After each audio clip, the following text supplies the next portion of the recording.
ನಮಸ್ತೆ friends, welcome to ಕಾದಂಬರಿ ಕೇಳಿ ಯೂಟ್ಯೂಬ್ ಚಾನಲ್. ಗಾಳಿಪಟ ಕಾದಂಬರಿಯ 15 ಮತ್ತು ಕೊನೆಯ ಭಾಗ.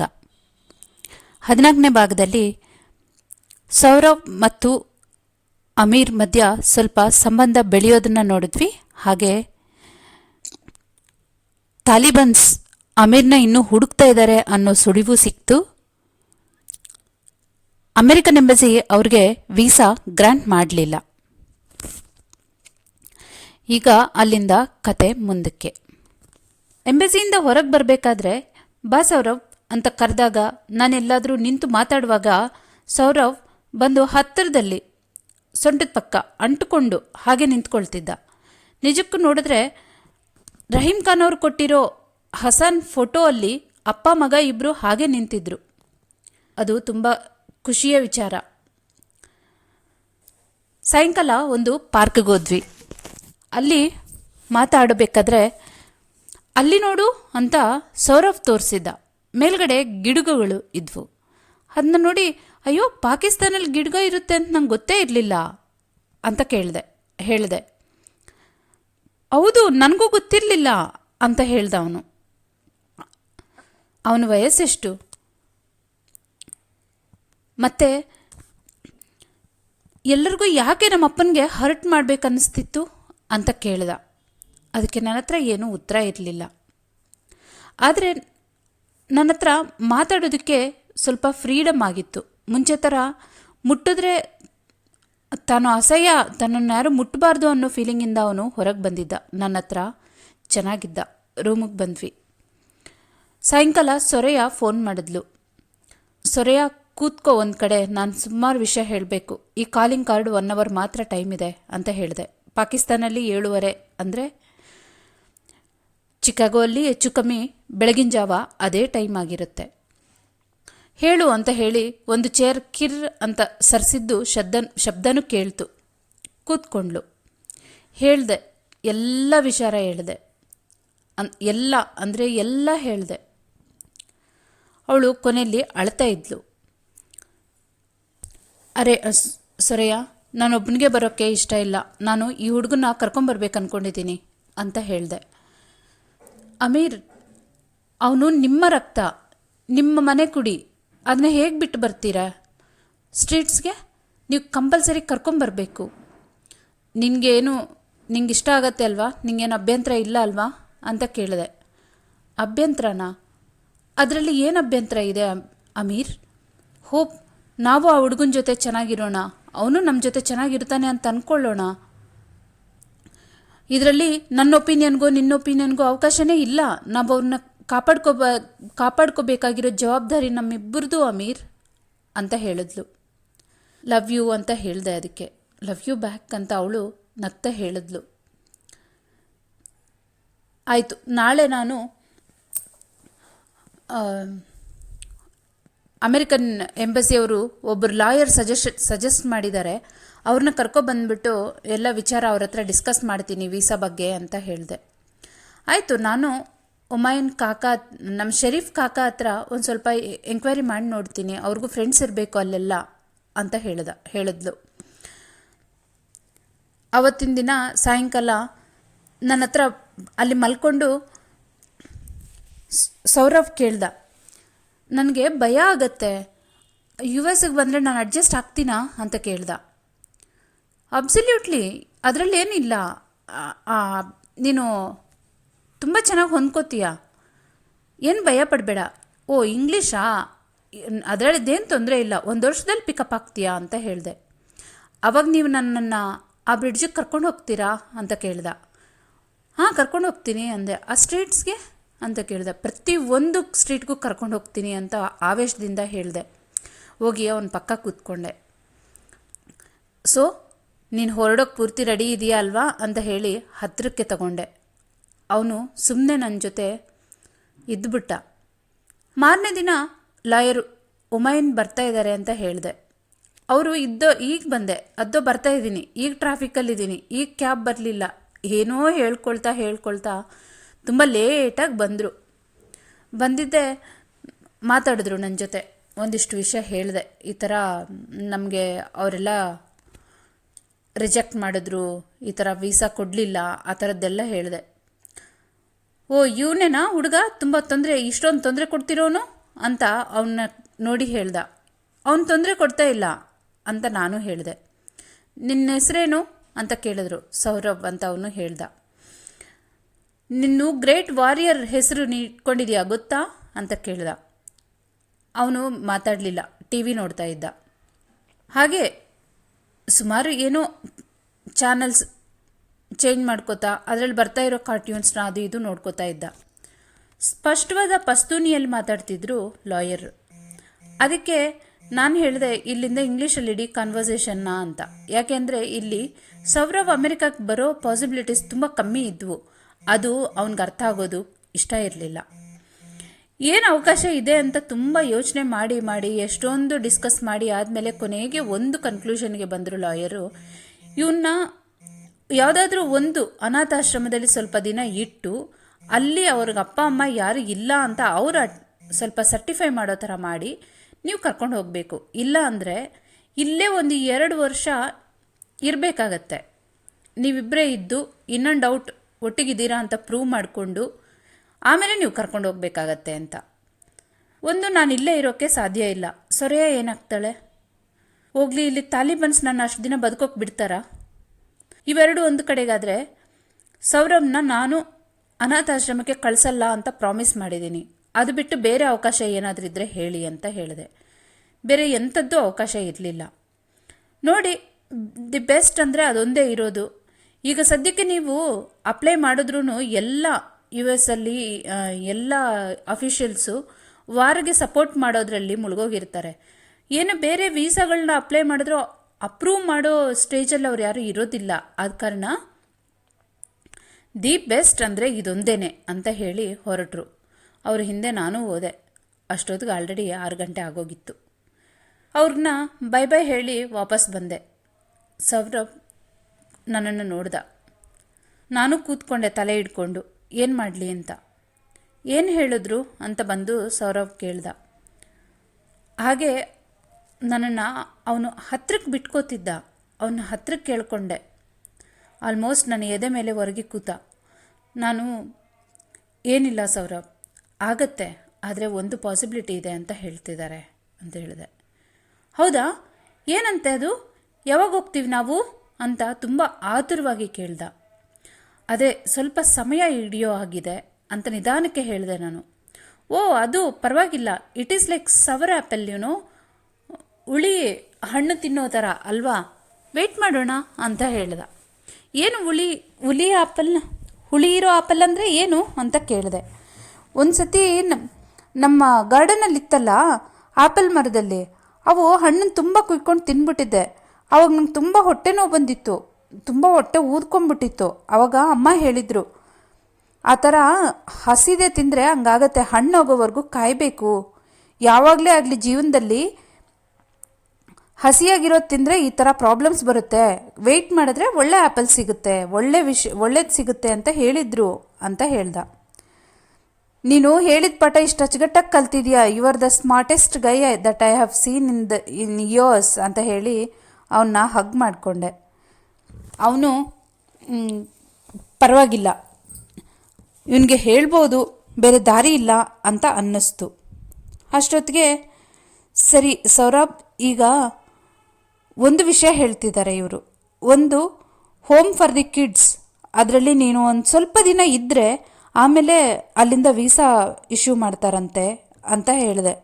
ಹೋಮ್ ಫಾರ್ ದ ಕಿಡ್ಸ್ ಅಂದರೆ ಅನಾಥಾಶ್ರಮನ? ನೀವು ನನ್ನ ಕಳಿಸಲ್ಲ ಅಂತ ಪ್ರಾಮಿಸ್ ಮಾಡಿದ್ದೀರಾ. ಅಮೀರಾಗ ನೋ, ನಾನು ಹೋಗಲ್ಲ ಅಂತ ಹೇಳಿ ಅಳೋಕ್ಕೆ ಸ್ಟಾರ್ಟ್ ಮಾಡ್ದ. ಇಲ್ಲ, ನೀನು ಇದುವರೆಗೂ ನೋಡಿರೋ ಅನಾಥಾಶ್ರಮ ಬೇರೆ, ಇದು ಆ ಥರದ್ದಲ್ಲ, ಇದು ಬೇರೆ ಅಂತ ನಾನು ಹೇಳಿದೆ. ನೋ, ಅದು ಯಾವುದೇ ಇರಲಿ ನಾನು ಹೋಗಲ್ಲ, ನೀವು ಪ್ರಾಮಿಸ್ ಮಾಡಿದ್ದೀರಾ ನನ್ನ ಕಳಿಸಲ್ಲ ಅಂತ, ನನಗಿಷ್ಟ ಇಲ್ಲ, ನಾನು ಹೋಗಲ್ಲ, ಓ ಗಾಡ್ ನನಗೆ ಬೇಡ ಅಂತ ಹೇಳಿದೆ. ಇಲ್ಲ, ನಾನು ಯಾವಾಗಲೂ ಬಂದು ನೋಡ್ಕೊಂಡು ಹೋಗ್ತಾನೆ ಇರ್ತೀನಿ, ನಿನ್ನ ಕರ್ಕೊಂಡು ಹೋಗೋವರೆಗೂ ನಾನು ನಿನ್ನ ಪೂರ್ತಿ ಜವಾಬ್ದಾರಿ ತಗೊಳ್ತಿದ್ದೀನಿ, ನಿನ್ನನ್ನು ಹಾಗೆ ಬಿಟ್ಬಿಡಲ್ಲ, ನಾನು ಕರ್ಕೊಂಡು ಹೋಗ್ತೀನಿ ಖಂಡಿತವಾಗ್ಲೂ, ಆದರೆ ಅಲ್ಲಿ ಪರ್ಮಿಷನ್ ಸಿಗೋವರೆಗೂ, ಅವ್ರ ಸಪೋರ್ಟ್ ಸಿಗೋವರೆಗೂ ಅಂತ ಎಕ್ಸ್ಪ್ಲೇನ್ ಮಾಡಿದೆ. ಇಲ್ಲ ನಾನು ಹೋಗಲ್ಲ, ಅವರೆಲ್ಲ ಚೆನ್ನಾಗಿ ನೋಡ್ಕೋತೀನಿ ಅಂತ ಹೇಳ್ತಾರಷ್ಟೇ. ಆಮೇಲೆ ತುಂಬ ತೊಂದರೆ ಕೊಡ್ತಾರೆ. ನಿಮ್ಗೆ ಗೊತ್ತಾಗಲ್ಲ ಅವೆಲ್ಲ, ನನಗೆ ಬೇಡ ಅದೆಲ್ಲ, ನನಗೆ ಬೇಡ ಅಂತ ಹೇಳಿ ಸುಮ್ಮನೆ ಒಂದೇ ಸಮ ಅತ್ತ ಹತ್ತು ಹತ್ತು ಹತ್ತು ಹಾಗೇ ನಿದ್ದೆ ಮಾಡ್ದ. ಎಲ್ಲೋ ಓದಿದ್ದು ಈಗಲೂ ನೆನಪಾಯಿತು. ಮಕ್ಕಳು ತುಂಬ ಹತ್ರೆ, ತುಂಬ ಎದ್ರುಕೊಂಡ್ರೆ, ತುಂಬ ಭಯ ಪಟ್ಟಾಗಲೂ ಬೇಗ ನಿದ್ದೆ ಮಾಡಿಬಿಡ್ತಾವಂತೆ. ಇವನು ಹಾಗೆ ನಿದ್ದೆ ಮಾಡಿಬಿಟ್ಟ ನನ್ನ ಎದೆ ಮೇಲೆ. ಅವನು ಅತ್ತಾಗ ನನ್ನ ಶರ್ಟಲ್ಲಿ ಸೋರಿರೋ ಕಣ್ಣೀರಿನ ಮೂಲಕ ನನಗೂ ಅವನಿಗೂ ಮಧ್ಯ ಇರೋ ಕಿನ್ಶಿಪ್, ಯಾವುದೋ ರಕ್ತ ಸಂಬಂಧ ಎದ್ದೇಳ್ತು. ಆದರೆ ಏನು ಮಾಡಲಿ, ಇವನು ಹೀಗೆ ಬಿಡೋ ಹಾಗಿಲ್ಲ, ಅಲ್ಲಿ ಸೊರೆಯನ್ನೂ ಹಾಗೆ ಬಿಡೋ ಹಾಗಿಲ್ಲ. ಈ ಅಮೆರಿಕನ್ ಎಂಬಸಿ ಒಪ್ಕೊಳ್ತಾ ಇಲ್ಲ, ಅವಕಾಶಗಳು ಕಮ್ಮಿ ಇದೆ, ಏನು ಮಾಡಲಿ ನಾನು ತಾನೆ. ಅಷ್ಟೊತ್ತಿಗೆ ಅವನ ಬೆಡ್ ಮೇಲೆ ಮಲಗಿಸಿ ನಾನು ಹಾಗೆ ಹೊರಗಿದೆ. ಕಾಲ್ ಬಂತು, ಎದ್ದು ತಗೊಂಡೆ. ಅಮೀರ್ ಅಂತ ಕಿರ್ಚಿಕೊಂಡ್ಲು ಸೊರೆಯ. ನಿಂಗೆ ಗುಡ್ ನ್ಯೂಸ್ ಅಂತ ಹೇಳಿದ್ಲು. ನನ್ನ ಹತ್ರ ಬ್ಯಾಡ್ ನ್ಯೂಸ್ ಇದೆ, ಇಲ್ಲಿ ಏನೂ ಅವಕಾಶನೇ ಕೊಡಲಿಲ್ಲ ಇವರು, ಹೋಮ್ ಫಾರ್ ದಿ ಕಿಡ್ಸ್ ಅಂತ ಹೇಳ್ತಾ ಇದ್ದಾರೆ, ಬೇರೆ ಆಪ್ಷನ್ ಇಲ್ಲ ಅಂತ ಹೇಳ್ತಿದ್ದಾರೆ ಅಂತ ಅರ್ಧ ಹೇಳಿದೆ. ಅಷ್ಟರಲ್ಲಿ ಸ್ಟಾಪ್ ಇಟ್ ಅಮೀರ್, ಅವೆಲ್ಲ ಅವಶ್ಯಕತೆನೇ ಇಲ್ಲ. ಶರೀಫ್ ಕಾಕ ಯಾರನ್ನೋ ಎಂಕ್ವೈರಿ ಮಾಡಿದ್ದಾರೆ, ಸದ್ಯಕ್ಕೆ ಅವನು ಟೂರಿಸ್ಟ್ ವೀಸಾದಲ್ಲಿ ಇಲ್ಲಿಗೆ ಬರಲಿ, ಅದಾದಮೇಲೆ ಅದು ಟೂರಿಸ್ಟ್ ವೀಸಾ ಎಕ್ಸ್ಟೆಂಡ್ ಮಾಡ್ಕೊತಾ ಇರೋಣ. ಅದು ಮುಗಿಯೋ ಅಷ್ಟೊತ್ತಿಗೆ ಈ ವಾರದೆಲ್ಲ ಒಂದು ಲೆವೆಲ್ಗೆ ಬರುತ್ತೆ, ಆಗ ನಾವು ಅಡಾಪ್ಷನ್ಗೆ ಬೇರೆ ಫರ್ದರ್ ಪ್ರೋಸೆಸ್ ಬೇರೆ ವೀಸಾಗಳಿಗೆ ಟ್ರೈ ಮಾಡೋಣ ಅಂತ ಹೇಳಿದ್ದಾರೆ ಅಂತ ಹೇಳಿದ್ಲು. ಓ ಗ್ರೇಟ್ ಸೊರೆಯ, ಶರೀಫ್ ಖಾನ್ ಕಾಕಾಗೂ ನನ್ನ ಕಡೆಯಿಂದ ವಿಶಸ್ ತಿಳಿಸು, ಇಟ್ಸ್ ಅ ಗ್ರೇಟ್ ನ್ಯೂಸ್ ಅಂತ ಅಂದ್ಬಿಟ್ಟು ಫೋನ್ನ ಹಾಗೆ ಇಟ್ಟು ನಾನು, ಸೌರವ್ ನಿಂಗೆ ಗುಡ್ ನ್ಯೂಸ್, ನಾವು ಈಗಲೇ ಅಮೆರಿಕಾಗೆ ಹೋಗ್ಬೋದು ಅಂತ ನಾನು ಕೂತಲ್ಲೇ ಕಿರ್ಚ್ಕೊಂಡೆ. ಅವನಿಗೆ ಸಾಯಂಕಾಲದೊತ್ತು ಲಾಂಗ್ ಸ್ನಾನ ಮಾಡೋದು ಸ್ವಲ್ಪ ಅಭ್ಯಾಸ ಆಗಿತ್ತಲ್ಲ, ಬಾತ್ರೂಮಲ್ಲಿ ನೀರು ಬರೋ ಶಬ್ದ ಕೇಳ್ತಾ ಇತ್ತು. ಸ್ನಾನ ಮಾಡ್ತಿದ್ದಾನಂತಲೇ ಅಂದ್ಕೊಂಡಿದ್ದೆ. ಸೌರವ್ ಅಂತ ಮತ್ತೆ ಕೂಗಿದೆ, ಕೇಳಲಿಲ್ಲ. ನೀರು ಬಿಟ್ಟು ಎಲ್ಲೋಗಿದ್ದಾನೆ ಅಂದ್ಕೊಳ್ತಾ ಬಾಗಿಲು ತೆಗೆದೆ. ಸೌರವ್ ಅಂತ ಮಾಮೂಲಿಯಾಗಿ ಖುಷಿಯಿಂದ ಚೀರ್ತಾ ಇದ್ದವನು ಮೊಂಡಿ ಮೇಲೆ ಕೂತು ಸೌರವ್ ಅಂತ ಜೋರಾಗಿ ನನ್ನ ಎದೆ ಒಡೆದೋಗೋ ಅಷ್ಟು ಜೋರಾಗಿ ಕೂಗ್ಕೊಂಡೆ. ಅವನು ಆ ಹಿಂದಿನ ದಿನ ನಾನು ಸೇವ್ ಮಾಡ್ಕೊಂಡಿದ್ದ ರೇಸರ್ ತಗೊಂಡು ಕೈ ಕಟ್ ಮಾಡ್ಕೊಂಡಿದ್ದ. ಬಾತ್ ಟಬ್ ಪೂರ್ತಿ ನೀರು ಪಿಂಕ್ ಕಲರ್ ಆಗಿದ್ವು. ಒಂದು ಕೈ ಪಕ್ಕಕ್ಕೆ ಜೋತಾಡ್ತಿತ್ತು. ಅವನ ಕಣ್ಣು ಮೇಲ್ಕೆಳಗೆ ಮಾಡ್ತಾ ಇದ್ದ. ಆ ಕಣ್ಣನ್ನು ನೋಡಿ ನನಗೆ ಆವಾಗ ಬಕ್ರೀದ್ ಹಬ್ಬಕ್ಕೆ ಕಡಿತಾ ಇದ್ದಿದ್ದ ಆ ಕುರಿ ಕಣ್ಣು, ಆಸಿಫ್ ರೇಪ್ ಮಾಡಬೇಕಾದ್ರೆ ಇದ್ದ ಹಸಾನ್ ಕಣ್ಣು, ಇವನ ಕಣ್ಣು ನನಗೆ ನೆನಪಾದ್ರೂ ಭಯ ಆಗತ್ತೆ. ಕೂಗ್ತಾನೆ ಇದ್ದೆ, ಚೀರ್ತಾ ಇದ್ದೆ. ನನಗೆ ಗೊತ್ತಿಲ್ಲ, ಆಮೇಲೆ ಗೊತ್ತಾಯಿತು. ಆ್ಯಂಬುಲೆನ್ಸ್ ಬಂದ್ರೂ ನಾನು ಹಾಗೇ ಚೀರ್ತಾ ಇದ್ನಂತೆ. ಶಬ್ದ ಕೇಳಿಕೊಂಡು ಬೇರೆ ಯಾರೋ ಒಬ್ರಿಗೊಬ್ಬರು ಕನ್ವೆ ಮಾಡಿಕೊಂಡು ಆ್ಯಂಬುಲೆನ್ಸನ್ನು ಕರೆಸಿ ನಮ್ಮನ್ನು ಹಾಸ್ಪಿಟ್ಲಿಗೆ ಅಡ್ಮಿಟ್ ಮಾಡಿಸಿದ್ರು. ನಾನು ಅವನ ಜೊತೆ ಎಮರ್ಜೆನ್ಸಿ ರೂಮ್ವರೆಗೂ ಹೋದೆ. ಅವನ ಕಾಲು ಜೊತಾಡ್ತಿತ್ತು, ರಕ್ತ ಹೋಗಿದೆ. ಆ ಕಾಲು ನನಗೆ ಹಿಂಗೆ ಫೋಲ್ಡ್ ಮಾಡಿ ಅಂತ ಹೇಳ್ತಾ ಇದ್ರು. ಮೈ ಬಿಳ್ಚ್ಕೊಂಡಿದೆ. ನನ್ನನ್ನು ಹೊರಗೆ ತಳ್ಳಿಬಿಟ್ರು ಡಾಕ್ಟರ್ಸ್. ನೀವಿಲ್ಲಿ ಹೀರೋ ಆಗಿಲ್ಲ, ನಡೀರಿ ಅಂತ. ಅವನ ಕೈಯಲ್ಲಿ ಉಂಗುರ ನನಗೆ ಜೋರಾಗಿ ಚುಚ್ಕೊಂತು. ಆದರೂ ಆ ಮಗುನ ನೋಡ್ಬೇಕು, ನಾನು ಇಲ್ಲಿರಬೇಕು ಅಂತ ನಾನು ಕೂಗ್ಕೊಂಡೆ. ಯಾರೂ ಕೇಳಲಿಲ್ಲ ನನ್ನ ಮಾತು. ನಾನು ಹೊರಗೆ ಬಂದು ಬೇರೆ ವಿಂಡೋಯಿನ ಮೂಲಕ ಬಗ್ಗಿ ನೋಡಿದೆ. ಅಲ್ಲಿ ಡಾಕ್ಟರ್ಸ್ದು ಮೇಲ್ಗಡೆ ಇರೋ ಅವ್ರ ಕ್ಯಾಪ್ ಬಿಟ್ಟರೆ ಬೇರೆ ಏನೂ ಕಾಣ್ತಾ ಇರಲಿಲ್ಲ ನನಗೆ. ಟೇಬಲ್ ಸುತ್ತಲೂ ಜನ ಇದ್ದರು. ನನಗೆ ಏನು ಮಾಡಬೇಕಂತ ಗೊತ್ತಾಗಿಲ್ಲ. ಆ ಕಾರಿಡಾರಲ್ಲಿ ಓಡಾಡ್ಕೊಂಡಿದ್ದೆ. ಎಷ್ಟೊತ್ತು ಏನು ಮಾಡ್ತಿದ್ದೀನೋ ಅರ್ಥ ಆಗ್ತಿರ್ಲಿಲ್ಲ. ಆಗ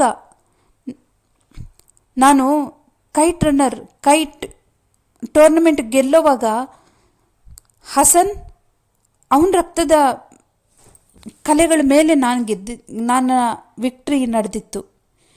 ನಂತರ ಅವನು ತೀರ್ಕೊಂಡ. ಈಗ ಅವನ ಮಗನೂ ಕೂಡ ಸಾಯಿಸೋ ಅಷ್ಟಾದ್ನ ನಾನು. ನನ್ನಿಂದ ಅವನ ಮಗ ತೀರ್ಕೊಂಡ. ನಾನು ಯಾವತ್ತೂ ಪ್ರಾಮಿಸಿನ ಮೇಲೆ ಬ್ರೇಕ್ ಮಾಡಲ್ಲ. ನನಗೆ ಏನು ಮಾಡಬೇಕು ಅರ್ಥ ಆಗಲಿಲ್ಲ. ಅಲ್ಲಿ ಒಬ್ಬರು ಪೊಲೀಸ್ ಮತ್ತು ನರ್ಸ್ ಮಾತಾಡ್ತಿದ್ರು. ಆ ನರ್ಸ್ನ ಪಕ್ಕಕ್ಕೆ ಕೈ ಹಿಡಿದು ಎಳೆದ್ಬಿಟ್ಟೆ. ಅಲ್ಲಿ ಮುಂದೆ ಒಂದು ಬೆಡ್ಶೀಟ್ ಕಾಣ್ತು. ಅದನ್ನ ಹೇಳ್ಕೊಂಡೆ. ಅಲ್ಲೋಗಿ ವೆಸ್ಟ್ ಯಾವ ಕಡೆಗೆ ಅಂತ ಜೋರಾಗಿ ಕೇಳಿದೆ. ನನ್ನ ಕೇಳೋ ಮಾತು ಆ ನರ್ಸ್ಗೆ ಅರ್ಥ ಆಗಲಿಲ್ಲ. ವೆಸ್ಟ್ ಯಾವ ಕಡೆಗೆ ಅಂತ ಮತ್ತೆ ಜೋರಾಗಿ ಕೇಳಿದೆ. ಆ ಪೊಲೀಸ್ ತೋರಿಸಿದ್ರು. ಅಲ್ಲೋಗಿ ನನಗೆ ಆಗ ಗೊತ್ತಾಗಿತ್ತು ನಾನೇನು ಮಾಡಬೇಕು ಅಂತ. ನಾನು ಮುಂಚೆ ಯಾವಾಗ ಪ್ರೇಯರ್ ಮಾಡಿದ್ದೆ ನೆನಪಿಸ್ಕೊಂಡ್ರೂ ನೆನಪಿಲ್ಲ. ಬಹುಶಃ ಅಪ್ಪ ಹಾಸ್ಪಿಟ್ಲಿಂದ ಡಿಸ್ಚಾರ್ಜ್ ಮಾಡ್ಕೊಂಡು ಬಂದಿದ್ದ ದಿನ ಅಂತ ಕಾಣುತ್ತೆ. ಈಗಲೂ ಅದೇ ಕೆಲಸ ಮಾಡಿದೆ. ನೀಲ್ ಡೌನ್ ಮಾಡಿ, ದೇವ್ರಿಲ್ಲ ಇಲ್ಲ ಅಂತಾರೆ, ನಮ್ಮಪ್ಪನೂ ರಾಂಗ್, ದೇವ್ರಿಲ್ಲ ಅಂದಿದ್ದ ಮಾತು ಸುಳ್ಳು, ದೇವ್ರಿದ್ದಾರೆ, ದೇವ್ರೇ ನೀನಿದೆಯಾ, ನನಗೆ ಈ ಒಂದು ವರ ಕೊಟ್ಬಿಡು, ಈ ಜೀವನದಲ್ಲಿ ಇನ್ನು ಯಾವತ್ತೂ ನಾನು ನಿನ್ನ ಮರೆಯೋದಿಲ್ಲ, ಇಷ್ಟು ದಿನ ನೆಗ್ಲೆಕ್ಟ್ ಮಾಡಿದ್ದಕ್ಕೆ ನನ್ನನ್ನು ಪನಿಷ್ ಮಾಡೇ ಹೊರತು ಈ ಮಗುನ ಪನಿಷ್ ಮಾಡಬೇಡ, ನನ್ನ ಜೀವನ ಪೂರ್ತಿ ಅರ್ಥವಿಹೀನವಾಗತ್ತೆ, ನನಗೆ ಈ ಒಂದು ವರ ಕೊಡು, ನಾನು ಜಕಾತ್ ಮಾಡ್ತೀನಿ, ದಿನ 5 ಸತಿ ನಮಾಜ್ ತಪ್ಪದೇ ಮಾಡ್ತೀನಿ, ಭವಿಷ್ಯತ್ನಲ್ಲಿ ಯಾವಾಗ್ಲೂ ರಂಜಾನ್ಗೆ ಫಾಸ್ಟಿಂಗ್ ಇರ್ತೀನಿ, ಇನ್ಮೇಲೆ ರಂಜಾನ್ಗೆ ಅಲ್ಲ ಪ್ರತಿ ವಾರನೂ ಫಾಸ್ಟಿಂಗ್ ಇರ್ತೀನಿ ನಾನು ಬದುಕದಷ್ಟು ದಿನ, ದಯವಿಟ್ಟು ನನಗೆ ಈ ಒಂದು ವರ ಕೊಡು ದೇವ್ರೆ, ನೀನಿದೆಯಾ, ನನ್ನ ಮರಿಬೇಡ, ನನ್ನ ಮಗುನ ಉಳಿಸ್ಕೊಡು ಅಂತ ಒಂದೇ ಸಮ ಅದು ಎಷ್ಟೊತ್ತು ತಲೆ ಬಗ್ಸಿ ಅಲ್ಲಿ ಆ ಮೊಂಡಿ ಊರಿ ಎಷ್ಟೊತ್ತಿದ್ನೋ ನನಗೆ ಗೊತ್ತಿಲ್ಲ.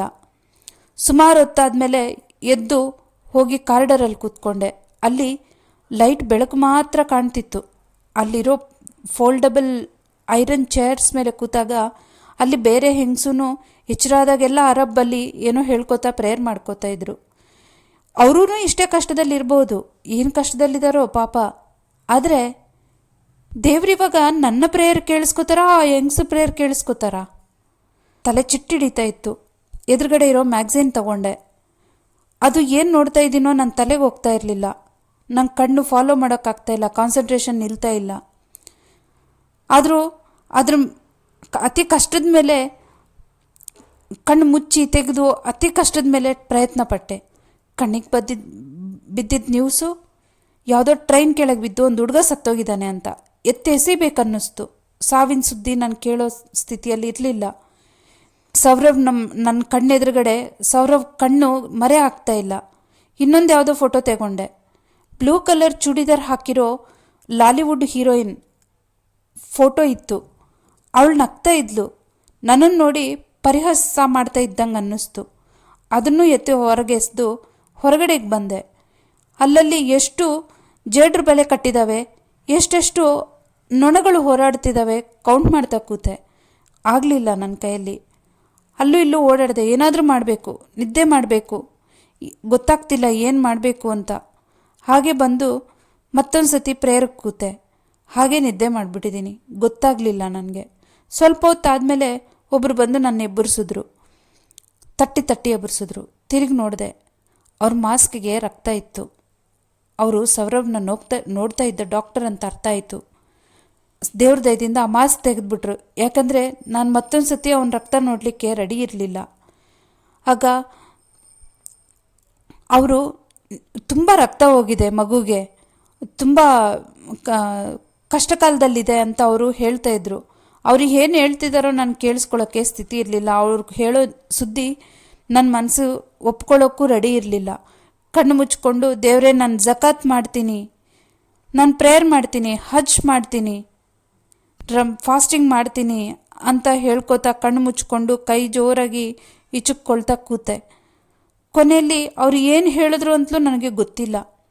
ಆಮೇಲೆ ಇನ್ನೊಂದು ಸತಿ ನನ್ನ ಬೆನ್ನು ತಟ್ಟಿ ಅವ್ರು ಬದುಕಿದ್ದಾನೆ ಹುಡುಗ ಅಂತ ಹೇಳಿದ್ರು. ಆಗ ಮಿಕ್ಕಿದ ಮಾತೆಲ್ಲ ನನಗೆ ಅನಾವಶ್ಯಕವಾಗಿ ಆಯಿತು. ಅವ್ರ ಕೈ ತಗೊಂಡು ನನ್ನ ಮುಖಕ್ಕೆ ಇಟ್ಕೊಂಡು ಜೋರಾಗಿ ಹತ್ಬಿಟ್ಟೆ. ಅದು ಎಷ್ಟೊತ್ತು ಹತ್ತೆ ಅಂತ ನನಗೆ ಗೊತ್ತಿಲ್ಲ. ಸಮಾಧಾನ ಮಾಡ್ಕೊಳ್ಳೋಕ್ಕೆ ಹೇಳಿದ್ರು ಡಾಕ್ಟ್ರು. ಅವ್ರ ಹೆಸರು ಡಾಕ್ಟರ್ ನವಾಜ್ ಅಂತ ಹೇಳಿದ್ರು. ಆಮೇಲೆ ನಾಳೆ ನೋಡ್ಬೋದು ಮಗುನ್ನ ಅಂತ ಹೇಳಿದ್ರು. ಅಷ್ಟೊತ್ತಿಗೆ ಹೊರಗಡೆ ತಿಳಿ ಮಜ್ಜಿಗೆಯಲ್ಲಿ ಸೂರ್ಯ ಹುಟ್ಟಿದಾನೇನೋ ಅನ್ನೋ ಹಾಗೆ ಬೆಳಕರಿತಾ ಇತ್ತು. ನಾನು ICU ಹತ್ರ ಹೋದೆ. ಎಲ್ ಶೇಪಲ್ಲಿತ್ತು ICU. ಆ ಕೊನೆಯಲ್ಲಿ ವಿಂಡೋ ಪಕ್ಕದಲ್ಲಿ ಇತ್ತು ಅವನು ಇದ್ದಿದ್ದು. ಎರಡು ಬೆಡ್ಗಳಿಗೆ ಮಧ್ಯೆ ಆ ಪ್ಲಾಸ್ಟಿಕ್ ಶೀಟ್ಸ್ ಅಡ್ಡ ಕಟ್ಟಿ ಮಲಗಿಸಿದ್ರು ಪೇಷಂಟ್ಸನ್ನ. ಹೋಗಿ ನೋಡಿದೆ. ಮುಖ ತುಂಬ ಬಿಳಿಸ್ಕೊಂಡಿತ್ತು. ಇಷ್ಟೊತ್ತು ಹಾಕಿದ ರಕ್ತ ಎಲ್ಲೋ ಹೋಯ್ತೋ. ಅವನ ಕೈಗೆ ಬ್ಯಾಂಡೇಜ್ ಇತ್ತು, ನೋಡೋಕ್ಕಿಷ್ಟ ಆಗಲಿಲ್ಲ. ಅಲ್ಲಿ ಏನು ಮಾಡಬೇಕೋ ಗೊತ್ತಾಗ್ತಿಲ್ಲ. ಅವನಿಗೆ ಎಚ್ಚರ ಆದರೆ ಏನು ಹೇಳಬೇಕೋ ಅದಿನ್ನೂ ಅರ್ಥ ಆಗ್ತಾ ಇಲ್ಲ. ಹೊರಗೆ ಬಂದಾಗ ಒಬ್ಬರು ನರ್ಸ್ ಅಲ್ಲಿ ಮಲ್ಕೊಳ್ಳಿ ಅಂತ ಹೇಳಿ ಎಮರ್ಜೆನ್ಸಿ ಎದುರುಗಡೆ ಇರೋ ಲೌಂಜ್ ಕಾಮನ್ ಏರಿಯಾ ತೋರಿಸಿದ್ಲು. ಒಂದು ಬೆಡ್ಶೀಟು ಕೊಟ್ಟಲು, ದಿಂಡು ಕೊಟ್ಟಲು. ಅಲ್ಲಿ ಮಲ್ಕೊಂಡೆ, ಚೆನ್ನಾಗಿ ನಿದ್ದೆ ಮಾಡಿದೆ. ಎದ್ದು ಇಡೀ ದಿನ ಮತ್ತೆ ನಿದ್ದೆ ಬರೋವರೆಗೂ ಅವನ ಪಕ್ಕದಲ್ಲೇ ಕೂತೆ. ಹಾಗೆ 3 ಡೇಸ್ ಆಯಿತು. 3ನೇ ದಿನ ರಾತ್ರಿ ಈ ಥರ ನನಗೆ ತುಂಬ ಕಷ್ಟ ಆಗ್ತಿದೆ, ಅವನ ಹತ್ರ ಕಾನ್ಸಂಟ್ರೇಟ್ ಮಾಡೋಕ್ಕೂ ಆಗ್ತಾ ಇಲ್ಲ ಅಂತ ಹೇಳಿ ರೂಮ್ಗೆ ಹೋಗಿ ಮಲ್ಕೊಂಡೆ ಹೋಟೆಲಲ್ಲಿ. ಬಟ್ ಆ ಬಾತ್ರೂಮ್ಗೆ ಹೋಗೋಕ್ಕೆ ಇಷ್ಟ ಆಗಲಿಲ್ಲ. ಯಾರೋ ಆ ಬ್ಲಡ್ಡೆಲ್ಲ ಕ್ಲೀನ್ ಮಾಡಿದ್ದಾರೆ ಬಾತ್ರೂಮಲ್ಲಿ, ಆದರೂ ಅಲ್ಲಿರಬೇಕಂತ ಮನಸ್ಸಾಗಲಿಲ್ಲ. ಆದರೆ ತುಂಬ ದಣಿದಿದ್ದೆ. ಇಡೀ ರಾತ್ರಿ ನಿದ್ದೆ ಮಾಡಿದೆ. ಬೆಳಗ್ಗೆ ಎದ್ದು ಕೆಳಗೆ ಬರುವಾಗ ಫಯಾಜ್ ಹೋಟೆಲ್ ಮ್ಯಾನೇಜರ್ ಕರೆದು, ನಮ್ಮ ಹೋಟೆಲ್ ಬಿಸ್ನೆಸ್ಗೆ ಇದು ಬ್ಯಾಡ್ ರೆಪ್ಯುಟೇಷನ್, ನೀವು ತಕ್ಷಣ ರೂಮ್ ಖಾಲಿ ಮಾಡಿ ಅಂತ ಹೇಳ್ದ. ಅವ್ರನ್ನೂ ನಾವು ಅರ್ಥ ಮಾಡ್ಕೋಬೇಕಲ್ವಾ. ಎದ್ದು ರೂಮ್ ಖಾಲಿ ಮಾಡ್ಕೊಂಡು ಹೊರಗೆ ಬಂದೆ. ಬೇರೆ ಹೋಟೆಲ್ಗೆ ಚೆಕ್-ಇನ್ ಆದೆ. ಫಯಾಜ್ ನಾನು ಹೋಟೆಲಲ್ಲಿದ್ದ 3 ದಿನಕ್ಕೆ ದುಡ್ಡೇನೂ ತಗೊಳ್ಳಿಲ್ಲ. ಅಲ್ಲಿಂದ ಹಾಸ್ಪಿಟಲ್ಗೆ ಹೋದೆ. ಆಗ ಅಷ್ಟೊತ್ತಿಗೆ ಸೌರಭ್ನ ಜನರಲ್ ವಾರ್ಡ್ಗೆ ಶಿಫ್ಟ್ ಮಾಡಿದರು. ಅವನ ಹತ್ರ ಹೋಗಿ ಕೂತ್ಕೊಂಡೆ. ಅವನು ನಿದ್ದೆ ಮಾಡ್ತಾ ಇದ್ದ. ಎದ್ದು ಹೊರಗೋದೆ. ಕ್ಯಾಬ್ ಡ್ರೈವರ್ನ ಬುಕ್ ಸ್ಟಾಲ್ಗೆ ಕರ್ಕೊಂಡೋಗಿ ಪಸ್ತೂನಿ ಬುಕ್ ಸ್ಟಾಲ್ಸ್ ಅಂತ ಕೇಳಿದೆ. ಅಲ್ಲಿಗೆ ಹೋಗಿ ಒಂದು ಶಹನಮೆ ಬುಕ್ ತಗೊಂಡೆ. ವಾಪಸ್ ಹೋಟೆಲ್ಗೆ ಬಂದೆ. ಅವನು ಮಲಗಿದ್ದಾನೆ ಆಗಿದ್ದಂಗೆ ಇದ್ದ. ವಿಂಡೋ ಕಡೆಗೆ ಮುಖ ಮಾಡಿ ಕಣ್ಣು ಮುಚ್ಕೊಂಡೇ ಇದ್ದ. ಎದೆ ಮೇಲೆವರೆಗೂ ಬೆಡ್ಶೀಟ್ ಹೊದ್ಕೊಂಡಿದ್ದ. ಅವನ ಕೈ ನೋಡಲಿಕ್ಕೆ ನನಗೆ ಇಷ್ಟ ಆಗಲಿಲ್ಲ. ನನ್ನ ಬೂಟಿನ ಶಬ್ದಕ್ಕೆ ಕಣ್ಣು ಮುಚ್ಚಿದಂಗೆ ತೆಗೆದಂಗೆ ಮಾಡಿ ಹಾಗೆ ಮುಚ್ಕೊಂಡ. ನನ್ನನ್ನು ನೋಡಲೂ ಇಲ್ಲ ಅವನು. ಆದರೆ ಎಚ್ಚರ ಇದ್ದಾನೆ ಅಂತ ಗೊತ್ತಾಯ್ತಲ್ಲ. ಸೌರಭ್ ಹೇಗಿದೆಯಾ ಅಂತ ಕೇಳಿದೆ. ಅವನು ರೆಸ್ಪಾಂಡ್ ಮಾಡಲಿಲ್ಲ. ನಿಂಗೋಸ್ಕರ ನಾನೊಂದು ಬುಕ್ಕು ತಂದಿದ್ದೀನಿ, ಓದ್ಲಾ ಅಂತ ಹೇಳಿ ಅವನ ಕಡೆಗೆ ನೋಡಿದೆ. ಅವನಿಗೆ ಕೊಟ್ಟಿರೋ ಫುಡ್ಡೆಲ್ಲ ಹಾಗೆ ಇಟ್ಟಿದ್ದ. ಅವನು ನೀನು ಸ್ವಲ್ಪ ತಿನ್ನೋಕೆ ಟ್ರೈ ಮಾಡಬೇಕಿತ್ತು ಅಂತ ಹೇಳಿದೆ. ಅದಕ್ಕೂ ರೆಸ್ಪಾನ್ಸ್ ಇಲ್ಲ. ನಾನೇ ಒಬ್ಬ ಇಡಿಯಟ್ ಥರ ನನಗೆ ನಾನೇ ಕ್ವಶ್ಚನ್ನು ಉತ್ತರ ಹೇಳ್ಕೊತಾ ಬುಕ್ಕಲ್ಲಿ ನಾನು ನಿಂಗೆ ಕತೆ ಓದ್ಲಾ ಅಂತ ಕೇಳಿದೆ. ಅವನು ರೆಸ್ಪಾಂಡ್ ಮಾಡಲಿಲ್ಲ. ನಮ್ಮಿಬ್ಬರ ಮಧ್ಯ ದೂರ ಬೆಳೆದಿತ್ತು. ನಾನು ಪ್ರಾಮಿಸ್ ಬ್ರೋಕ್ ಮಾಡಿದೆ. ನಿಜಕ್ಕೆ ಅವನು ಯಾರನ್ನ ನಂಬಬೇಕೋ ಗೊತ್ತಾಗಲಿಲ್ಲ. ಬಂದಾಗ ನಮ್ಮಪ್ಪ ಫ್ರೆಂಡ್ ಅಮೀರಾಗ ಅಂದರೆ ನೀವೇನಾ ಅಂತ ಕೇಳಿದ್ದ. ಅವನು ಹೌದು ಅಂತ ಹೇಳಿದ್ದೆ. ನಿಮ್ಮಪ್ಪ ಏನು ಹೇಳಿದರು ನನ್ನ ಬಗ್ಗೆ ಅಂತ ಕೇಳಿದೆ. ನನಗಿರೋ ತುಂಬ ಬೆಸ್ಟ್ ಫ್ರೆಂಡ್ ಅಂತ ಯಾರಾದ್ರೂ ಇದ್ದರೆ ಅಮೀರಾಗ ಮಾತ್ರ ಅಂತ ಹೇಳಿದರು ಅಂತ ಹೇಳ್ದ. ನಿಮ್ಮಪ್ಪನಿಗೆ ನಾನು ಬೆಸ್ಟ್ ಫ್ರೆಂಡ್ ಆಗಿರಲಿಲ್ಲ, ಆದರೆ ನಿನಗೆ ನಾನು ತುಂಬ ಬೆಸ್ಟ್ ಫ್ರೆಂಡ್ ಆಗ್ತೀನಿ ಅಂತ ಹೇಳಿದ್ದೆ ಅವನಿಗೆ. ಆದರೆ ನಾನು ಪ್ರಾಮಿಸ್ ಬ್ರೇಕ್ ಮಾಡಿದೆ. ಈಗಲೂ ಅವನು ಪಾಪ ಅಭದ್ರತೆಯಿಂದ ಕಾಡ್ತಾ ಇತ್ತು ಅವನ ಮನಸ್ಸು. ಈಗ ಆ ಅಭದ್ರತೆಯಿಂದ ತೊಗೊಂಬಂದು ಇನ್ನೊಂದು ಅಭದ್ರತೆಗೆ ಒಳಪಡಿಸಿದೆ ಅವನ್ನ. ಪ್ರಾಣ ತೆಕ್ಕೋಬೇಕು ಅನ್ನೋ ಅಷ್ಟು ಅಭದ್ರತೆ ನಾನು ಕಲ್ಪಿಸ್ಕೊಟ್ಟಿದ್ದೀನಿ ಅವನಿಗೆ. ಅವೆಲ್ಲ ನೆನಪಾಗ್ತಾ ಇದ್ರೂ ನಾನು ಕತೆ ಓದಿದೆ, ಸುಮಾರು ಓದಿದೆ. ಸೌರವ್ ಅವ್ರ ಅಮ್ಮನ್ನ ಬಂದು ಮೀಟ್ ಮಾಡೋವರೆಗೂ ಓದಿದೆ. ಆಮೇಲೆ ಇವತ್ತಿಗೆ ಸಾಕಾ, ಕಂಟಿನ್ಯೂ ಮಾಡಲಾ ನಾಳೆ ಅಂತ ಕೇಳಿದೆ. ಅವನೇನೂ ರೆಸ್ಪಾಂಡ್ ಮಾಡಲಿಲ್ಲ. ಆಗ ಸೌರವ್ ಅಮೆರಿಕಾಗೆ ಹೋಗೋಕ್ಕೆ ಅವಕಾಶ ಸಿಕ್ಕಿದೆ ಕಣೋ ಅಂತ ಹೇಳಿದೆ. ನಾನು ಆ ವಿಷಯ ಹೇಳೋಕ್ಕೆ ಬಂದೆ ಬಾತ್ರೂಮ್ಗೆ, ಅಷ್ಟೊತ್ತಿಗೆ ನೀ ಹಿಂಗೆ ಮಾಡ್ಕೊಂಬಿಟ್ಟಿದೀಯಾ ಅಂತ ಹೇಳಿದೆ. ನನಗೆ ಟಯರ್ಡ್ ಆಗಿದೆ ಅಂತ ಹೇಳ್ದ. ಹೌದು, ಡಾಕ್ಟರ್ ನವಾಜ್ ಹೇಳಿದ್ರು ಈ ರೀತಿ ನಿಂಗೆ ಪದೇ ಪದೇ ಇನ್ನೂ ಸ್ವಲ್ಪ ದಿನ ಟಯರ್ಡ್ ಆಗತ್ತಂತೆ ಅಂತ ಹೇಳಿದೆ. ಅವನ ವಾಯ್ಸು ಥರ ಕೇಳ್ತಾ ಇತ್ತು. ಹಾಗಾಗತ್ತೆ ಅಂತ ಡಾಕ್ಟರ್ ಹೇಳಿದರು, ಯಾಕಂದರೆ ಅವನಿಗೆ ಪೈಪ್ಸ್ ಹಾಕಿದ್ರಲ್ಲ ಬಾಯಿಗೆ, ಅದಕ್ಕಾಗಿ. ಅದಾದಮೇಲೆ ಅವನು ನನಗೆ ಎಲ್ಲ ವಿಷಯದಲ್ಲೂ ಟಯರ್ಡ್ ಆಗಿದೆ ಅಂತ ಹೇಳ್ದ. ಇಲ್ಲ ಸೌರಭ್, ನಾನು ಯಾವತ್ತೂ ಪ್ರಾಮಿಸ್ ಬ್ರೇಕ್ ಮಾಡಲ್ಲ ನಿನಗಿನ್ಮೇಲೆ. ಏನು ಬೇಕೋ ಹೇಳು, ನಾನು ಕೊಡ್ತೀನಿ. ಏನು ಬೇಕಾದರೂ, ಅದು ಏನೇ ಬೇಕಿದ್ರೂ ನಾನು ಮಾಡ್ತೀನಿ ಸೌರಭ್ ಅಂತ ಹೇಳಿದೆ. ನನಗೆ ನನ್ನ ಓಲ್ಡ್ ಲೈಫ್ ಬೇಕು. ನಮ್ಮಪ್ಪ ಅಮ್ಮ ಅಜ್ಜಿ ಜೊತೆ ನಮ್ಮ ಮನೇಲಿರಬೇಕು. ರಹೀಮ್ ಖಾನ್ ಸಾಹೇಬ್ರ ಜೊತೆ ನಮ್ಮ ಗಾರ್ಡನಲ್ಲಿ ಆಟ ಆಡಬೇಕು. I want my old life back ಅಂತ ಹೇಳ್ದ. ನನಗೂ ನನ್ನ ಹಳೆ ಜೀವನ ಬೇಕು. ಯಾರು ಕೊಡ್ತಾರೆ? ಅದೊಂದು ಕೇಳಬೇಡ ಸೌರಭ್, ಅದು ನನ್ನ ಕೈಲಿ ಕೊಡೋಕ್ಕಾಗಲ್ಲ. ಹೇಳಬೇಕಾ ಬೇಡವಾ ಗೊತ್ತಿಲ್ಲ, ಆದರೂ ಹೇಳಿದೆ. ಅದಾಗಲ್ಲ, ಆದರೆ ನಿನಗದು ಬೇಕು. ನಿಂಗೆ ಸಿಗೋದು ಮಾತ್ರ ನಾನು ಮತ್ತು ಅಮೆರಿಕದ ಜೀವನ. ಜೊತೆಗೆ ನಿನಗೆ ಏನು ಬೇಕೋ ಎಲ್ಲ ಮಾಡ್ತೀನಿ. ಈ ವಯಸ್ಸಿನಲ್ಲಿ ಇನ್ಮೇಲೆ ನಾನು ಏನು ಮಾಡ್ಬೋದು ಎಲ್ಲ ಮಾಡ್ತೀನಿ ಅಂತ ಹೇಳಿದೆ.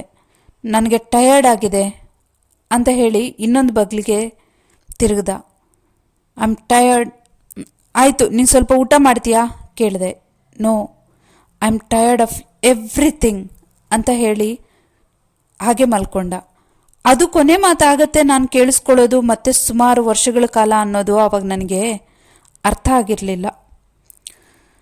ಇನ್ನೊಂದು 4 ದಿನಕ್ಕೆ ಅವನ್ನ ಡಿಸ್ಚಾರ್ಜ್ ಮಾಡಿದ್ರು. ಇವಾಗ ಅಮೆರಿಕಾಗೆ ಹೋಗೋಣವಾ ಅಂತ ನಾನು ಕೇಳಿದೆ. ವೀಸಾ ಬಂದಿದೆ ಅಂತಲೂ ಹೇಳಿದೆ. ಆದರೆ ಅವನು ಏನೂ ರೆಸ್ಪಾಂಡ್ ಮಾಡ್ತಾ ಇರಲಿಲ್ಲ. ಹೇಗೆ ರೆಸ್ಪಾಂಡ್ ಮಾಡ್ತಾನೆ? ಬರೋದು ಬಿಟ್ಟು ಬೇರೆ ಏನು ಚಾಯ್ಸ್ ಇದೆ? ನಾನೊಬ್ಬ ಇಡಿಯಟ್. ಅವನ ಹತ್ರ ಹ್ಞೂ ಅನ್ನಿಸ್ಕೋಬೇಕಲ್ಲ ಅಂತ ಪದೇ ಪದೇ ಕೇಳಿದ್ನೇ ಹೊರತು ಅವನು ಏನಕ್ಕೆ ಅವನಿಗಿಲ್ಲ ಅಂದ್ರೂ ಬೇರೆ ಹೋಗೋಕ್ಕೇನು ಚಾಯ್ಸ್ ಇದೆ? ಹಾಸ್ಪಿಟ್ಲ್ ಬಟ್ಟೆ ಕೊಟ್ಟು ಹೊರಗೆ ಬರೋ ಅಷ್ಟೊತ್ತಿಗೆ ಅವನು ಇನ್ನೊಂದು ಹೋಮ್ಲೆಸ್ ಅಜಾರ. ಅದೇ ಒಂದು ಸ್ಟೇಟಸಲ್ಲಿದ್ದರೆ ಆ ಸ್ಟೇಟಸ್ ಅವನಿಗೆ ಬೇಡ ಅಂದರೆ ನಾನು ಕರ್ಕೊಂಡು ಹೋಗಬೇಕು. ಅದು ಬಿಟ್ಟು ಸುಮ್ಮನೆ ಬರ್ತೀಯಾ ಅಂತ ಇವ್ನು ಕೇಳಿದ್ರಲ್ಲಿ ಅರ್ಥ ಏನಿದೆ? ಎಲ್ಲಿ ಹೋಗ್ತಾನವನು? ಅದಕ್ಕೆ ಕರ್ಕೊಂಡು ಹೋದೆ. ನಾನು ಸ್ಯಾನ್ ಫ್ರಾನ್ಸಿಸ್ಕೋ ಏರ್ಪೋರ್ಟಲ್ಲಿ ಇಳಿದು ಹೊರಗೆ ಬರೋ ಅಷ್ಟೊತ್ತಿಗೆ ಸೊರೆಯ ಓಡ್ ಬಂದು ತಪ್ಪಿಕೊಂಡ್ಳು. ಅವಳ ಕೂದಲಲ್ಲಿ ಆ್ಯಪಲ್ ಸ್ಮೆಲ್ ಬರ್ತಾ ಇತ್ತು. ಆವಾಗ ಗೊತ್ತಾಯಿತು ನಾನು ಎಷ್ಟು ಮಿಸ್ ಮಾಡ್ಕೊಳ್ತಿದ್ದೀನಿ ಅಂತ ಅವಳನ್ನ. ಸೌರಭ್ನ ನೋಡಿ ಹಾಯ್ ಸೌರಭ್ ಜಾನ್ ಅಂತ ಕೈ ಹಿಡ್ಕೊಂಡ್ಳು. ಸಾಧ್ಯವಾದಷ್ಟು ಅವಳು ಆ ಕೈನ ಗಮನಿಸೋದು ತಪ್ಪಿಸ್ಕೊಳ್ತಾ ಅವಳ ಕಣ್ಣು ಆಯಿಸ್ಲಾರ್ದಂಗೆ ನೋಡ್ತಾ ತಪ್ಕೊಂಡ್ಳು. ಅವನು ಸುಮ್ಮನೆ ಇದ್ದ, ರೆಸ್ಪಾಂಡೇ ಮಾಡಲಿಲ್ಲ. ಮನೆಗೆ ಬಂದ್ವಿ. ಅವತ್ತು ರಾತ್ರಿಗೆ ಮನೆಯಲ್ಲಿ ನಮ್ಮ ಅತ್ತೆ ಮಾವ ಎಲ್ಲರೂ ಬಂದರು. ಊಟ ಅರೇಂಜ್ ಮಾಡಿದ್ವಿ. ಎಲ್ಲ ಡ್ರೈ ಫ್ರೂಟ್ಸ್ ಟಾಪಿಂಗ್ ಎಲ್ಲ ಹಾಕಿ ಫ್ರೈಡ್ ರೈಸ್ ಮಾಡಿ ಎಲ್ಲ ಕೊಟ್ಟರು. ಸೌರಭ್ ಮದರ್ ನಮ್ಮ ಅತ್ತೆ ಖಾಲಾ ಜಮೀಲಾ ಬಂದು, ಸೌರಭ್ ನೀನು ತುಂಬ ಚೆನ್ನಾಗಿದೆಯಾ ನೋಡೋಕ್ಕೆ ಅಂತ ಸೊರೆಯ ಹೇಳಿದ್ಲು. ಆದರೆ ಸೊರೆಯ ಹೇಳಿದಕ್ಕಿಂತ ತುಂಬ ಚೆನ್ನಾಗಿದೆಯಾ ಪುಟ್ಟ ನೀನು, ತಗೋ ನಿಂಗಂತ ನಾನೇ ಎಣೆದಿದ್ದೀನಿ ಈ ಸ್ವೆಟರ್ ಅಂತ ಕೊಟ್ಟರು. ಅವನು ಸುಮ್ಮನೆ ಈಸ್ಕೊಂಡ.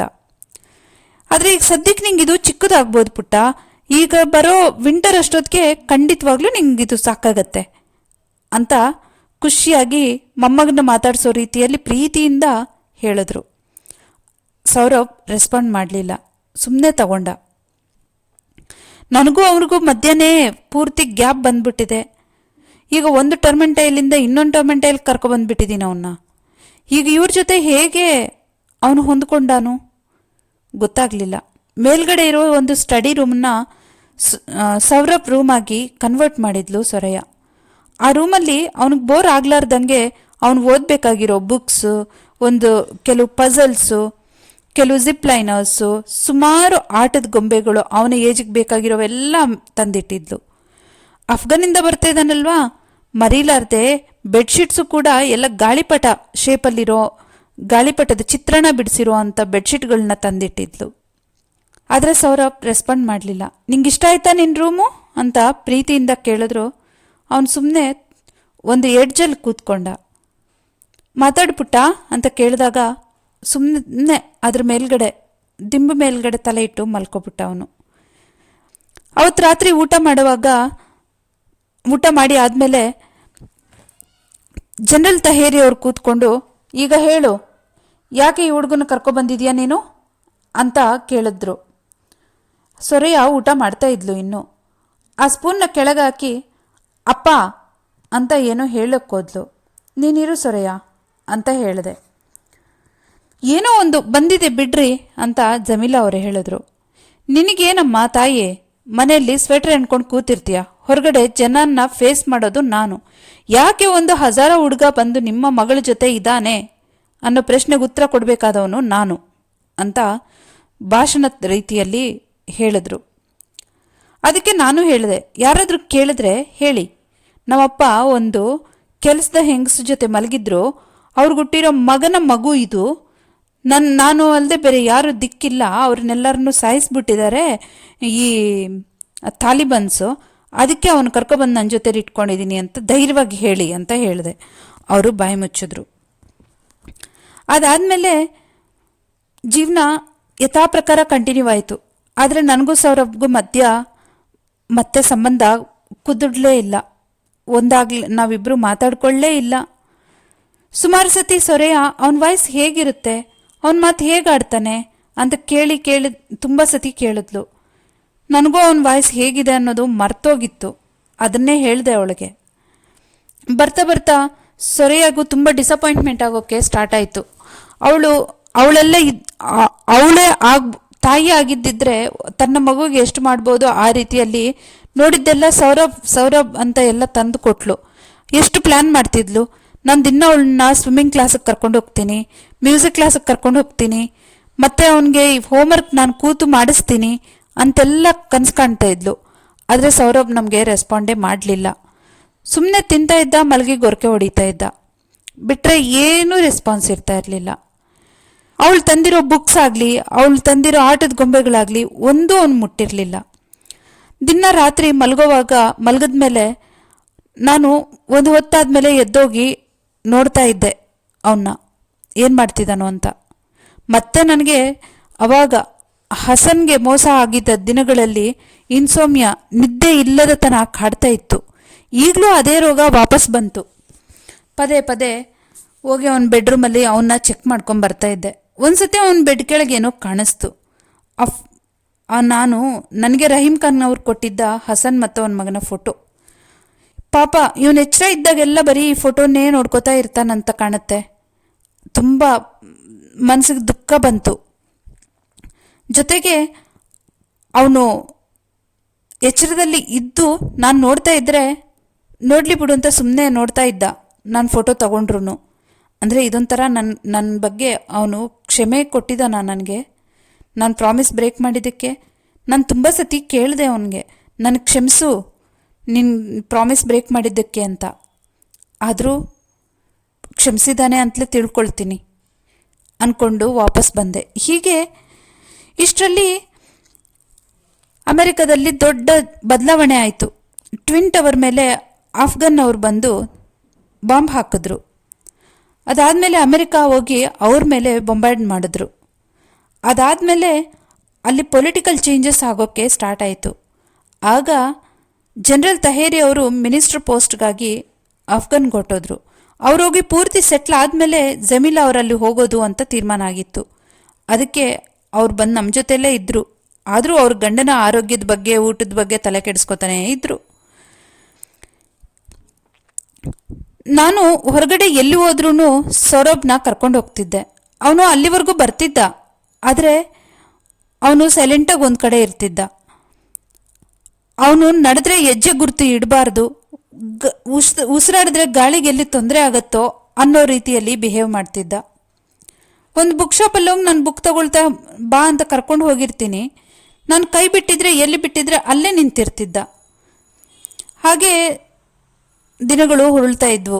ಅಷ್ಟರಲ್ಲಿ ಆಫ್ಘನ್ನಲ್ಲಿ ಇರೋ ನಿರಾಶ್ರಿತರಿಗೆ ದುಡ್ಡು ಬೇಕು ಅಂತ ಹೇಳಿ ನಾನು ಸ್ವಲ್ಪ ಹೇಳ್ಕೊಳ್ಬೋದಂತ ಫೇಮಸ್ ಪರ್ಸ್ನಾಲಿಟಿ ಆಫ್ ಅಫ್ಘಾನಿಸ್ತಾನ ಆದ ಕಾರಣ ಎಲ್ಲರೂ ಆ ಕೆಲಸ ನನಗೆ ಕೊಟ್ಟರು. ನಾನು ಸಮಾಧಾನವಾಗಿ ಇಷ್ಟದಿಂದಾನೇ ತಗೊಂಡೆ.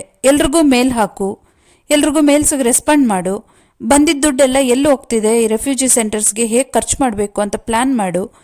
ಅದನ್ನೆಲ್ಲ ಪ್ರಾಪರಾಗಿ ಪ್ಲ್ಯಾನಿಂಗ್ ಆ್ಯಂಡ್ ಇಂಪ್ಲಿಮೆಂಟೇಷನ್ ವೈಸ್ ಸೊರೆಯ ನೋಡ್ಕೊಳ್ತಿದ್ರು. ನಾನು ಫಂಡ್ ರೈಸಿಂಗ್ ಮತ್ತು ಥ್ಯಾಂಕ್ಸ್ ಗಿವಿಂಗ್ ಎಲ್ಲ ರೆಸ್ಪಾನ್ಸ್ಗಳನ್ನು ನಾನು ನೋಡ್ತಾ ಇದ್ದೆ. ಹೀಗೆ ಟೀಮ್ ವರ್ಕ್ ಚೆನ್ನಾಗಿ ನಡೀತಾ ಇತ್ತು. ಅಷ್ಟರಲ್ಲಿ January 1 ಬಂತು. ಕನ್ಫೆಡಿ ಬಾಲ್ ಬಂದು ಪೂರ್ತಿ ಕೆಳಗಿಳಿದ ಮೇಲೆ ಎಲ್ಲರೂ ಸೆಲೆಬ್ರೇಟ್ ಮಾಡ್ತಾಯಿದ್ರು. ಆ ಮಾರನೇ ದಿನ ನಾವು ಕೂಡ ಒಂದು ಪಾರ್ಕಿಗೆ ಹೋದ್ವಿ. ಸೌರಭ್ನು ಕರ್ಕೊಂಡು ಹೋಗಿದ್ದೆ. ನಾವೆಲ್ಲರೂ ಒಂದು ಕಡೆ ಕೂತಾಗ ಎಲ್ಲರೂ ಒಂದು ಕಡೆ ಮಾತಾಡುವಾಗ ಅವನು ಒಬ್ಬನೇ ಹೋಗಿ ಹಿಂದ್ಗಡೆ ಹಾಗೆ ಎಲ್ಲೋ ಒಂದು ಕಡೆ ನಿಂತಿರ್ತಾ ಇದ್ದ. ಆವಾಗ ಒಂಚೂರು ಮಳೆ ಬಂದು ನಿಂತು ಆಗ್ತಾ ಇತ್ತು. ಆವತ್ತಿನ ದಿನ ಬಿಸಿಲು ಇತ್ತು, ಮಳೆನೂ ಒಂಚೂರು ಬರ್ತಿತ್ತು. ನಾವು ಒಂದು ಪ್ಲಾಸ್ಟಿಕ್ ಶೀಟ್ನ ಮೇಲ್ಗಡೆ ಮಳೆ ಬೀಳಲಾರ್ದಂಗೆ ಕಟ್ಕೊಂಡಿದ್ವಿ. ಸೌರಭ್ ಹೋಗಿ ಅಲ್ಲಿರೋ ಡಸ್ಟ್ಬಿನ್ ಹತ್ರ ನಿಂತಿದ್ದ. ಮತ್ತು ಕೆಳಗೆ ಇದನ್ನು ಎಲ್ಲ ತಂದಿರೋ ತಿಂಡಿಗಳನ್ನು ತಗೊಂಡು ತಿಂತಾ ಇದ್ವಿ. ನನಗೆ ನಮ್ಮೂರಲ್ಲಿ ಇರೋ ಚಿಕನ್ ಬಜಾರ್, ಚಿಕನ್ ಫ್ರೈ, ಕೋಳಿ ಬೇಯ್ತಿರೋ ಸ್ಮೆಲ್ಲು, ಏನೇನೋ ಅಫ್ಘಾನಿಸ್ತಾನಲ್ಲಿ ಎಲ್ಲ ಜೀವನನೂ ಒಂದು ಸೆಕೆಂಡ್ ಮೈಂಡಿಗೆ ಬಂದೋಯ್ತು. ಪಕೋರ, ಕಚೋರಿ ಎಲ್ಲಾದ್ರ ಸ್ಮೆಲ್ಲು ಬರ್ತಾಯಿತ್ತು, ಮೈಂಡಲ್ಲೇ ಬರ್ತಾಯಿತ್ತು. ಆಗ ಅಲ್ಲಿ ತಂದಿದ್ದ ಸ್ನ್ಯಾಕ್ಸ್ ಅದು ಇದು ತಿಂತಾಯಿದ್ವಿ. ಒಂದು ಸ್ವಲ್ಪ ಹೊತ್ತಾದಮೇಲೆ ಯಾರ್ಯಾರೋ ಬಂದು ಏನೇನೋ ಮಾತಾಡಿಸ್ತಾ ಇದ್ರು, ಎಲ್ರಿಗೂ ರೆಸ್ಪಾಂಡ್ ಮಾಡ್ತಾ ಇದ್ದೆ. ಅಷ್ಟರಲ್ಲೊಬ್ಬರು ಸರ್ಜನ್ ಬಂದರು. ಬಂದು ಹೇಳಿದ್ರು, ನಾನು ನಿಮ್ಮಪ್ಪ ಕ್ಲಾಸ್ಮೇಟ್ಸ್, ಗೊತ್ತಾ, ನಿಮ್ಮಪ್ಪ ಎಷ್ಟು ಫನ್ನಿ ಗೊತ್ತಾ ಅಂತ ಅದು ಇದು ಹೇಳ್ತಾಯಿದ್ರು. ಅಷ್ಟೊತ್ತಿಗೆ ಸೊರೆಯ ಟೀ ಕೊಟ್ಲು, ಕುಡಿತಾ ನಿಂತಿದ್ದೆ. ಅಷ್ಟೊತ್ತಿಗೆ ಅಲ್ಲಿ ನೋಡು ಅಂತ ತೋರಿಸಿದ್ಲು, ಕೈ ಎಳೆದು. ನೋಡಿದೆ, ಮೇಲ್ಗಡೆ ಗಾಳಿಪಟ ಹಾರಾಡ್ತಿದ್ವು. ಅಲ್ಲಿ ನೋಡು ಅಂತ ಮತ್ತೊಂದು ತೋರಿಸಿದ್ಲು. ಒಬ್ಬ ಗಾಳಿಪಟ ಮಾರ್ತಾ ಇದ್ದ. ಒಂದು ನಿಮಿಷ ಈ ಕಪ್ ತಗೋ ಅಂತ ವಾಪಸ್ ಅವಳಿಗೆ ಕಪ್ ಕೊಟ್ಟು ಅಲ್ಲಿಗೆ ಹೋದೆ. ಒಂದು ಗಾಳಿಪಟ ತಗೊಂಡೆ. ಹೇಗೆ ಇದು ಗಾಳಿಪಟ ಗಾಳಿ ಚೆಕ್ ಮಾಡೋದು ಅಂತ ಹೇಳಿ ಚೆಕ್ ಮಾಡಿದೆ. ಕೈ ಕುಯ್ಕೊಂತು, ರಕ್ತ ಬಂತು. ಹಸನ್ ಹಾಗೆ ಮಾಡ್ತಿದ್ದ ಚೆಕ್ ಮಾಡೋಕ್ಕೆ. ನಂತರ ಬಂದು ಅದನ್ನು ಸೌರಭ್ ಹತ್ರ ನಿಂತೆ. ಆಡ್ತೀಯಾ ಅಂತ. ಆಗ ಮೇಲ್ಗಡೆ ಒಂದು ಗಾಳಿಪಟದಿಂದ ಇನ್ನೊಂದು ಗಾಳಿಪಟಕ್ಕೆ, ನಾನು ಬಿಟ್ಟಿರೋ ಗಾಳಿಪಟದಿಂದ ನನ್ನ ಮುಖಕ್ಕೆ ಸುಮ್ಮನೆ ಹಾಗೆ ದೃಷ್ಟಿ ಹಾಯಿಸ್ತಾನೇ ಇದ್ದ. ಅವನ ಕಣ್ಣು ಇಷ್ಟು ದಿನದಿಂದ ಒಂದೇ ಥರ ಚಲನೆ ಇಲ್ಲದೆ ಇದ್ದ ಕಣ್ಣು ಈಗ ಒಂದು ಸ್ವಲ್ಪ ಚಲನೆ ಬಂದಿತ್ತು. ನನಗದ್ರ ತುಂಬ ಖುಷಿ ಆಯಿತು. ನಿಮ್ಮಪ್ಪನ ಫೇವ್ರೆಟ್ ಟ್ರಿಕ್ ಒಂದು ತೋರಿಸ್ಲಾ ನಿಂಗೆ ಅಂತ ಹೇಳಿದೆ. ಮೇಲ್ಗಡೆ ಒಂದು ಗ್ರೀನ್ ಕಲರ್ ಗಾಳಿಪಟ ನಂದನ್ನು ಅಟ್ಯಾಕ್ ಮಾಡೋಕ್ಕೆ ಬರ್ತಾಯಿತ್ತು. ಅದನ್ನು ನೋಡಿ, let him come, we will teach a lesson ಅಂತ ಹೇಳಿ ನೋಡ್ತಾ ಇದ್ದೆ. ನಾನು ಮೇಲೆ ಕೆಳಗೆ ಮಾಡ್ತಾ ಇದ್ದೆ. ಅಷ್ಟೊತ್ತಿಗೆ ಅದು ಹತ್ರ ಬಂತು. ನೋಡು, ಡೀಪ್ ಡೈವ್, ನಿಮ್ಮ ಅಪ್ಪನ ಫೇವ್ರೆಟ್ ಟ್ರಿಕ್ ಇದು ಅಂತ ಹೇಳಿ ಕೆಳಗೆ ಅವನು ತೀರಾ ನಮ್ಮನ್ನು ಕಟ್ ಮಾಡೋಕ್ಕೆ ಬಂದಾಗ ನಾನು ಪೂರ್ತಿ ಕೆಳಗೆ ತೊಗೊಂಬಂದ್ಬಿಟ್ಟು ಅವನ್ನ ಕಟ್ ಮಾಡಿದ್ದೆ.